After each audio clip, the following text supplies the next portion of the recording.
یہ قرآن ایک بابرکت کتاب ہے جسے ہم نے آپ صلی اللہ علیہ وسلم پر نازل کیا تاکہ لوگ اس پہ غور اور فکر کریں اور تاکہ اہل فہم اس سے نصیحت حاصل کریں۔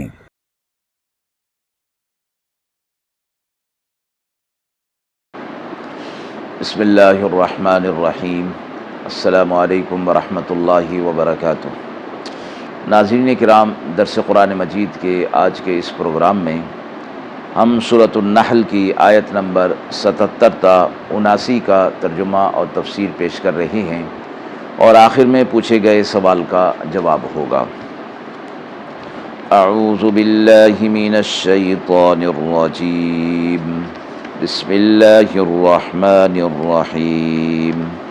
وَلِلَّهِ غَيْبُ السَّمَاوَاتِ وَالْأَرْضِ وَمَا أَمْرُ السَّاعَةِ إِلَّا كَلَمْحِ الْبَصَرِ أَوْ هُوَ أَقْرَبُ إِنَّ اللَّهَ عَلَى كُلِّ شَيْءٍ قَدِيرٌ وَاللَّهُ أَخْرَجَكُم مِّن بُطُونِ أُمَّهَاتِكُمْ لَا تَعْلَمُونَ شَيْئًا وَجَعَلَ لَكُمُ السَّمْعَ وَالْأَبْصَارَ وَالْأَفْئِدَةَ لَعَلَّكُمْ تَشْكُرُونَ أَلَمْ يَرَوْا إِلَى الطَّيْرِ مُسَخَّرَاتٍ فِي جَوِّ السَّمَاءِ مَا يُمْسِكُهُنَّ إِلَّا اللَّهُ إِنَّ فِي ذَلِكَ لَآيَاتٍ لِقَوْمٍ يُؤْمِنُونَ۔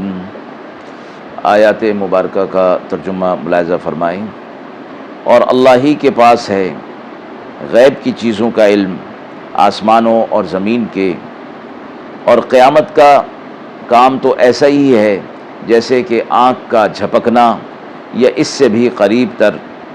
اللہ ہر چیز پر قدرت رکھنے والا ہے۔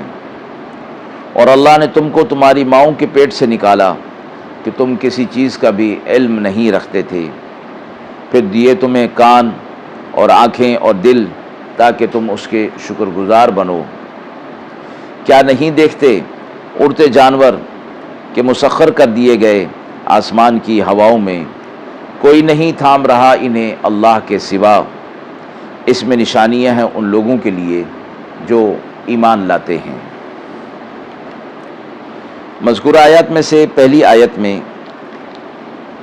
پچھلی مثالوں کے ساتھ جو اللہ رب العزت نے پچھلی آیات کے اندر دی، یہ فرمایا گیا کہ آسمان اور زمین کے اندر جو بھی غیب کی چیزیں ہیں وہ اللہ کے پاس ہیں۔ غیب کا علم اللہ کے پاس ہے، اور اس علم میں سے کچھ حصہ اللہ رب العزت نے انبیاء علیہ الصلوۃ والسلام کو عطا فرمایا۔ اور قیامت بھی فرمایا گیا کہ قریب ہے۔ یہ منکرین اور مشرکین کو خطاب ہے پچھلی آیات کے حوالے سے کہ وہ اس بات سے بے فکر نہ ہو جائیں کہ وہ قیامت قائم نہیں ہوگی اور انہیں اپنے اعمال کی جواب دہی کے لیے اللہ کے سامنے کھڑا نہیں ہونا ہوگا۔ اس بات سے وہ بے فکر نہ ہو جائیں، بلکہ قیامت قائم ہونے والی ہے، اور جب قائم ہوگی تو اس کی ایک کیفیت بیان فرمائی کہ ایسے قائم ہو جائے گی جیسے کہ آنکھ کا جھپکنا یا اس سے بھی جلد اللہ رب العزت قیامت کو قائم فرما دیں گے۔ اللہ ہر چیز پر قدرت رکھنے والے ہیں۔ اللہ جب چاہیں گے تو یہ چیز قائم ہو جائے گی، اور اللہ کا وعدہ سچا ہے۔ اگلی آیت میں انسانیت کو خطاب فرمایا گیا کہ اللہ نے جب تمہیں تمہاری ماؤں کے پیٹ سے پیدا کیا تو تم کسی چیز کا بھی علم نہیں رکھتے تھے۔ انسان کا بچہ پیدا ہونے کے ساتھ ہی کسی چیز کا بھی علم نہیں رکھتا، اور یہاں تک کہ اسے اپنی ضروریات کے پورا کرنے کا بھی علم نہیں ہوتا، بخلاف دوسرے جانور اور ان کے بچے جو پیدا ہوتے ہیں۔ وہ پیدا ہونے کے ساتھ ہی اللہ رب العزت کی طرف سے انہیں علم دیا جاتا ہے، اور وہ اس علم کی بنیاد پر اپنی بقا کے سلسلے کو، اپنے رزق کی تلاش کے سلسلے کو جاری رکھتے ہیں۔ انسان اشرف المخلوقات، پیدا ہوتے ہی اسے اپنی ضروریات کا بھی علم نہیں ہوتا۔ اللہ رب العزت نے فرمایا کہ تمہیں کسی چیز کا علم نہیں تھا، پھر اللہ نے تمہیں سماعت، بصارت اور دل عطا فرما دیے، اور فرمایا کہ یہ علم کے حصول کے ذرائع ہیں۔ سماعت ہو گئی بصارت ہو گئی اور دل، اس کے ذریعے سے علم انسان حاصل کرتا ہے۔ اور ان میں سب سے پہلے سماعت کا ذکر کیا، یعنی سننے کی قوت کا، جس کو اس لیے مقدم کیا گیا کہ انسان کا سب سے پہلا علم اور سب سے زیادہ علم کانوں کے ذریعے یعنی سننے کے ذریعے سے ہی حاصل ہوتا ہے۔ شروع میں آنکھ تو بند ہوتی ہے مگر کان سنتے ہیں، اور اس کے بعد بھی اگر غور کیا جائے تو انسان اپنی پوری عمر میں جس قدر معلومات اور علم وہ حاصل کرتا ہے وہ سب سے زیادہ کانوں سے سنی ہوئی باتوں پر ہوتا ہے۔ آنکھ سے دیکھی ہوئی معلومات اس کی نسبت بہت کم ہوتی ہیں۔ ان دونوں کے بعد فرمایا کہ دل کی باری ہے کہ سنی ہوئی اور دیکھی ہوئی چیزوں کا پر غور و فکر اور اس میں تدبر کرنا، فرمایا کہ یہ انسان کے دل کا کام ہے، اور اللہ رب العزت نے یہ چیزیں انسان کو اس لیے عطا فرمائیں کہ انسان اللہ کا شکر گزار بندہ بن جائے، اور اس علم کو جو اللہ رب العزت نے اس تک پہنچایا ہے اس علم کو حاصل کر کے اپنے عمل کو درست کر لے، اس علم کی روشنی میں اپنے اعمال کو درست کرے گا اور اس طرح اپنی زندگی کو گزارے گا تو اللہ رب العزت کے ہاں اس کے لیے دائمی نعمتوں کا وعدہ فرمایا گیا ہے۔ اگلی آیت میں فرمایا کہ آسمان کے اندر اڑتے ہوئے جانور تم دیکھتے ہو، انہیں کس نے تھاما ہوا ہے؟ یہ اللہ کی قدرت ہے کہ ہواؤں کو اور ان جانوروں کو، پرندوں کو اللہ رب العزت نے مسخر کر دیا ہے۔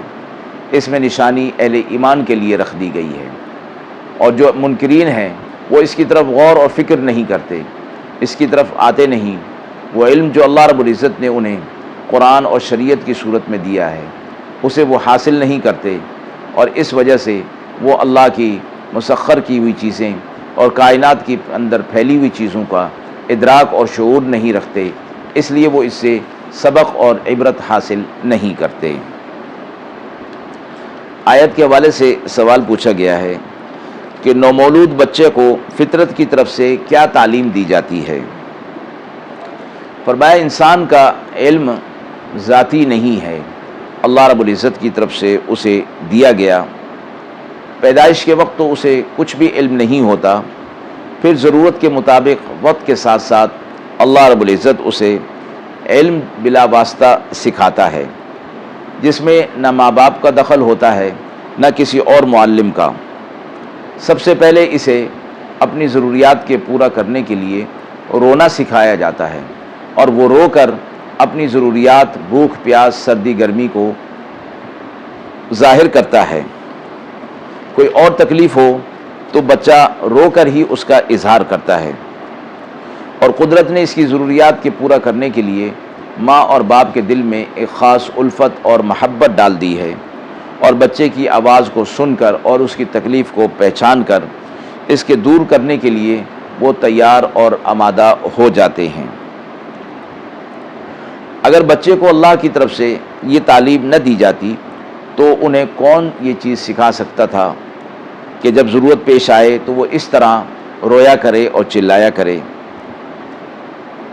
اس کے ساتھ ساتھ اللہ رب العزت نے اسے الہامی طور پر یہ بھی سکھا دیا کہ اپنی غذا کو ماں کی چھاتی سے دودھ کی صورت میں کس طرح جو ہے وہ حاصل کرے، اور کس طرح اس نے اس دودھ کو حاصل کرنے کے لیے اپنی زبان اور ہونٹوں کو چلانا ہے۔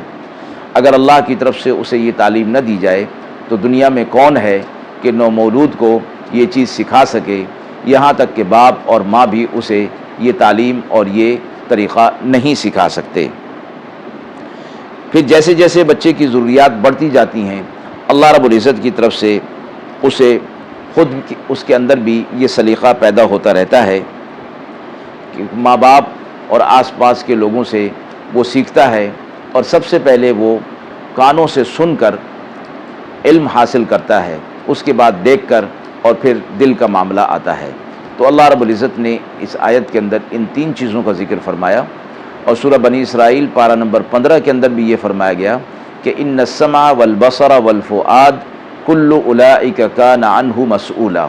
اللہ رب العزت نے تمہیں سماعت، بصارت اور دل دیے، اس کے ذریعے سے تمہیں علم حاصل ہوتا ہے، اور اس علم کے ذریعے سے تم اپنے عمل کو درست کرتے ہو، اللہ رب العزت ان کے بارے میں قیامت کے دن تم سے پوچھ کرے گا کہ ان کانوں کو صحیح استعمال کیا، اس بصارت کو صحیح استعمال کیا، اور اس دل کو بھی صحیح استعمال کیا۔ وآخر دعوانا ان الحمد للہ رب العالمین۔